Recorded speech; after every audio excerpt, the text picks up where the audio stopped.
In this case study, we will tackle all about Nivan Electric and Electronic. Many new electronic products, such as fluorescent light, refrigerator, and television in Myanmar. In 1970s, because of a lot of electronic products, electricity has consistently increased. There are two types of power. One is the direct current, which is many early products run. Second is the alternating current power, which electricity provided to residents and businesses. Also, adapter and converters were available, but most were expensive import and out of the reach of the average citizen. And because of the expensive of adapter and converters, Nivan Electric and Electronics demand for affordable adapters. In 1972, a small and medium-sized enterprise based on Yangon released its PAHO adapter. It's providing consumer with affordable and domestically made power supply. And that product was great success. And because of that, the company followed up on the PAHO adapter with other products such as voltage transformer, uninterrupted power supply, generators, inverter, battery charger, and television antennas. And because of the reliable and affordable products of Nivan Electronics, it had made one of the largest supplier of television antennas, inverters, and related products in Myanmar. Research and development. Nivan Electric and Electronic and the Research and Development departments strive to meet market demand through innovating new products that solve technical problems. Because of the success of the PAHO adapter, the company allowed to research a new to provide a safe power source to their customer. And in 1975, it develops a high frequency of DC and AC converter. In 1982, television was prevalent in Myanmar. Nivan Electric and Electronic, most popular product nila is yung TV. Mas maraming bumibili ng television sa Myanmar, tapos mas marami din ang bumibili ng television antennas sa kanila. Kasi kapag may television, need ng antenna. So, same ng demand yung nabebenta ng company dahil doon. Dahil doon, noong 1984, yung company, nag-introduce sila ng first television antenna na tinatawag nilang Nivan TV antenna. And then, noong 2001, Nivan Electric and Electronic Research Development Team developed DC or AC inverter, which kung saan nakakapag-store ng electricity katulad ng generator, pero mas quiet siya tsaka madaling gamitin. Tapos yung inverters na yon naging successful, kaya yung mga tao sa Myanmar mas nakakatulong yun, lalo na kapag blackout or shortage occurs. Patents and trademarks. Nivan Electric and Electronic is most important asset is the brand name, which is associated with quality and affordability. All of that company's product are marketed under the Nivan brand name, which has helped build the company and given a strong reputation. Yung Nivan Electric and Electronic, nagpo-promote sila ng brand name nila sa pamamagitan ng television, radio advertising, leaflet distribution, trade show, and sale promotion.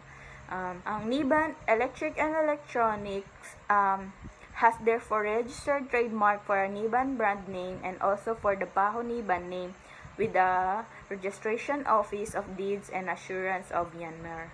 Lahat noon, mini-measure at saka ini-insure ng NEE or ng Nivan Electric or Electronic will have a legal recourse should copyright attempts to infringe on its trademark. Tapos, ang Nivan name also stand for products that are made in Myanmar, which give up more personal association between products and consumer than expensive import. Commercialization. And NEE or Niban Electric and Electronic produce four major products, and they are the Paho battery power fluorescent light, the Paho battery charger, the Paho inverter, and voltage converters. Yun yung four types ng Niban television antenna. Then, yung company, minanage nila yung production ng process according sa standard set ng International Organization for Standardization. Tapos, noong 2004, na-receive nila yung ISO 9001 Quality Management System Certification. And it also adopted the 5S Japanese Workplace Organization methodology for its factory, which helped it obtain ISO 9001 certification and ensure the quality of its product. Business result, instead na nag-focus yung NEE or yung Niban Electric and Electronic sa turning a profit, ang finocus nila is nag-work sila under sa philosophy na nagmi-meet sa requirement of the market and providing the products that enhance well-being of its customers should be company's main responsibility. Dahil dun sa pag-apply nila nung philosophy sa business nila, tsaka sa pagpoprotect ng brand names nila with trademarks, yung company ng R&D at saka manufacturing effort nung ginagawa nila ay nag-paid off. Kaya yung ngayon, yung NEE or Niban Electric and Electronic ay naging one of the largest supplier of products in its industry in Myanmar. A brand of development. Increased access to electricity has a significant impact on economic development. NEE plays an important role in this regard in Myanmar by providing easily accessible electricity solutions. NEE can positively impact people's quality of life. The company's success has also been a positive example for the SMEs in Myanmar. It shows that with a strong brand name, domestically produced goods can be just as successful as imports from multinational companies. Research Institute of Petroleum Industry. The Research Institute of Petroleum Industry is a major research institute in the Islamic Republic of Iran and is the largest of its kinds in the Middle East. Established in 1959, throughout the years, Research Institute of Petroleum Industry underwent many transformations in its research and development activities and has become a major technology provider for Iran's petroleum industry. In 2002, it developed a revolutionary new technology that converts heavy crude oil into the more desirable and economically profitable light crude oil, which can produce a much higher percentage of fuel. After 1998, RIPI entered a new era of a more open approach to R&D, in which it would also look at developments and new technologies coming from abroad and identify those that it deemed feasible and useful for the Iranian economy. RIPI would then focus its R&D energy on improving and refining the technology, or inventing an entirely new technology based on what imported. Invention. Worldwide demand for high-value light petroleum products made from light crude oil is increasing, while demand for low-value crude oil and products are decreasing.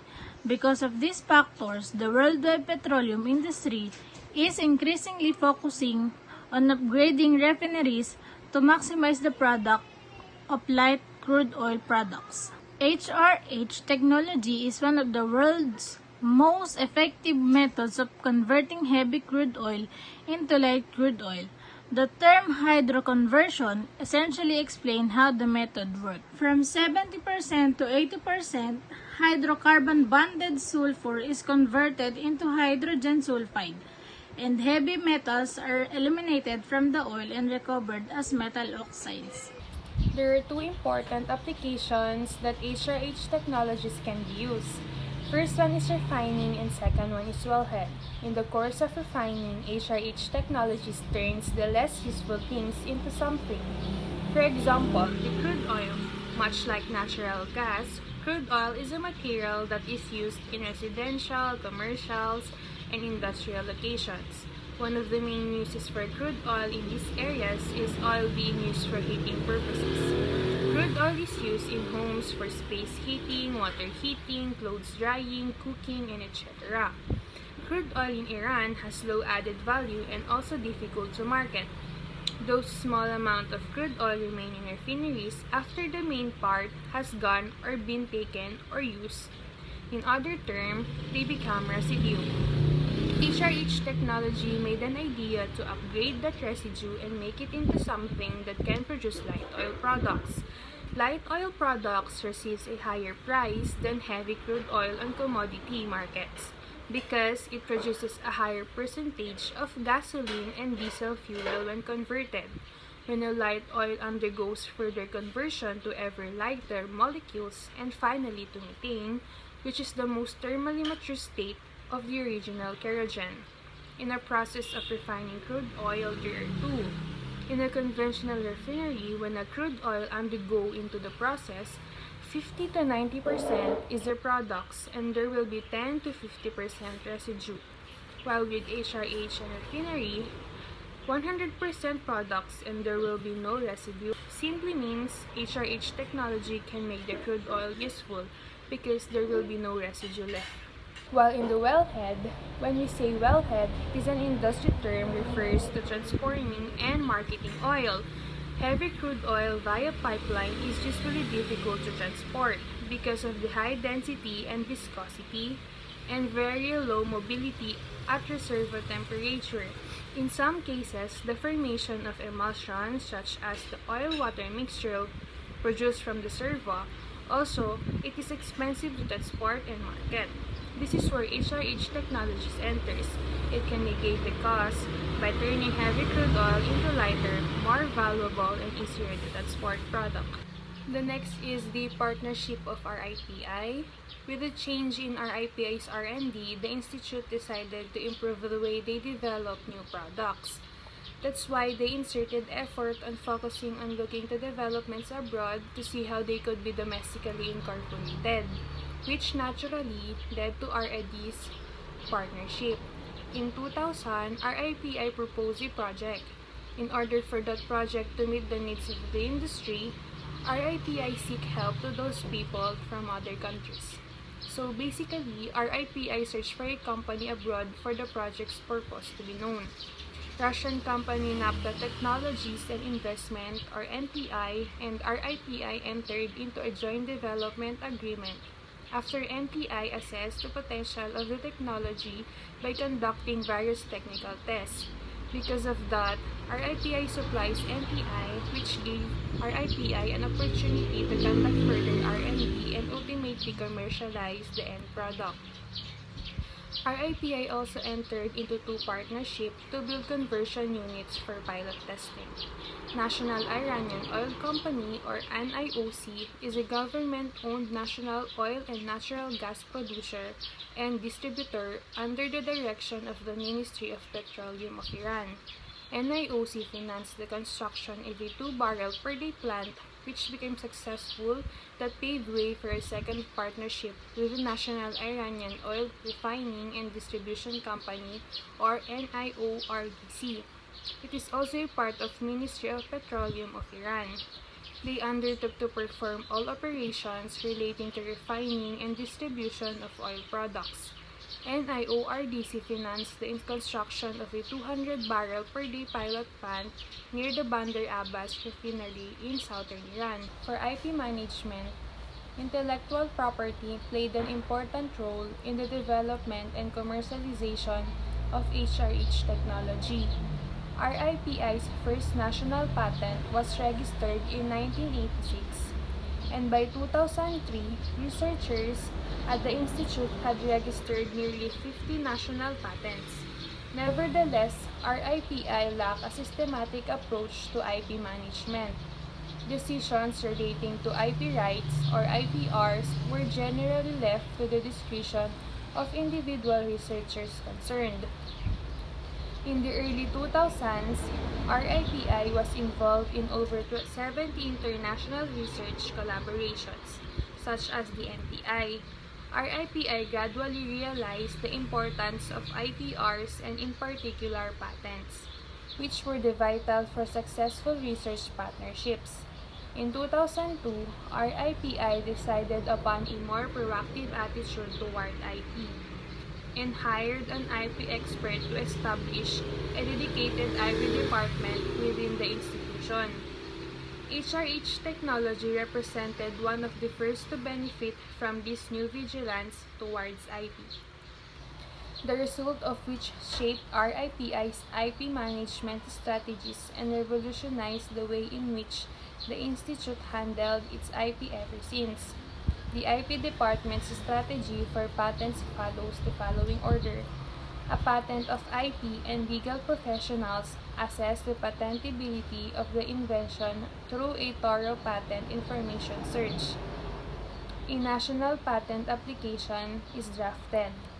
An analysis is undertaken on potential international markets, and any patent applications are made in those respective markets.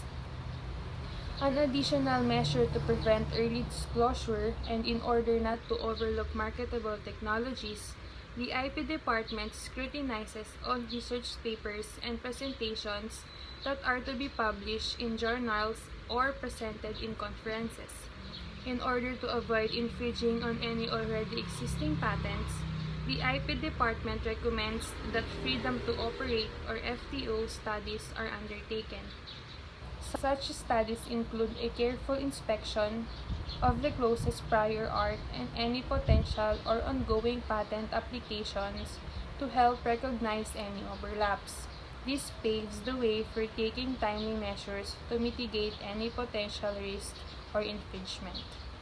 For patents and trademarks, shortly after the development of HRH technology, RIPI made a patent application with the Industrial Property Office of the Registration Organization of Deeds and Property of the Islamic Republic of Iran. It was issued on November 12, 2007. RIPI also filed a patent application in some of the foreign countries, like in North America, which was filed in August 2006 and approved in September 2009. Also filed in Korea in August 2006, which granted in September 2009. Mexico, which was granted in August 2008. In total of 25 countries for additional patent applications, and 5 of those have been granted. In addition to the original patent, new patent applications have followed both domestically and internationally to reflect updates to the technology. Although the study found that there were over 100 Canadian patents and applications, HRH technology did not infringe in any of them. The method of this FTO were also applied when making decisions for patenting in other countries, and the results were repeated to an acceptable certainty, as many companies in the petroleum field apply for Canadian patents due to the importance of that market. Due to the fact that HRH technology is a breakthrough with commercialization possibilities in many different countries, a distinguished trademark can enhance its introduction to the market and other related promotional activities. Accordingly, a trademark for HRH technology was applied for with the Iranian Trademark Office and was registered on October 21, 2008. For their licensing, to be able for RIPI to enter into licensing, they launched a series of negotiations with several major Iranian companies. It becomes a challenge to them because they need to prove it commercially and is of a risky financial nature for interested companies. However, RIPI was able to successfully enter into a licensing agreement with Kazakhstan Refinery Company or KRS. Considering the huge potential market for the HRH technology in North America and Iran's limitation for accessing the market, the commercialization of the technology in those markets was outsourced to a foreign specialized agent. After rigorous searches and assessments of the capability of different candidates, the IP department prepared a licensing agent agreement that RIPI signed with a Canadian company active in the field. Further commercialization, licensing agreement with KRS is a stepping stone for RIPI as a new technology developer and was the first major commercialization of HRH technology. With the agreement, KRS built a 180,000 barrel per day industrial plant in the southern Iranian city of Abadan. In addition, RIPI has a co-commercialization with NTI, and under the terms of their agreement, a joint steering committee was created. Develop and approve the commercialization program, make decisions on commercialization together with all necessary materials and conditions, and to make decisions in respect to the inclusion or exclusion of separately made inventions related to HRH technology. Also, any new or improved technology developed jointly by RIPI and NTI shall be considered joint property, with patent application to be filed after approval from the JSC. RIPI also promotes commercialization through international conferences, global oil and gas exhibitions, and presentation for top managers of companies in the industry. The last mentioned was proven to be the most important because it catches many companies to consider using HRH technology by its technical details. Before it focused on open innovation approaches, RIPI would typically take between 15 to 20 years to commercialize in a new technology. In the case of HRH technology, it was commercialized in only 8 years. For their business results, RIPI's successful development of the technology allowed it to not only prove that it is feasible and worthwhile through 2 successful pilot commercialization programs, but it also allowed the institute to enter into a lucrative licensing agreement. With the success of HRH technology in KRS plant, HRH technology represents a possible new chapter in the development of the Iranian oil industry, and an opportunity for RIPI to develop even more successful technologies. A strong IP portfolio and IP management strategy have allowed RIPI to accelerate the commercialization of its innovations. And with the success of HRH technology proven, the Institute is poised to continue to develop and commercialize new technologies.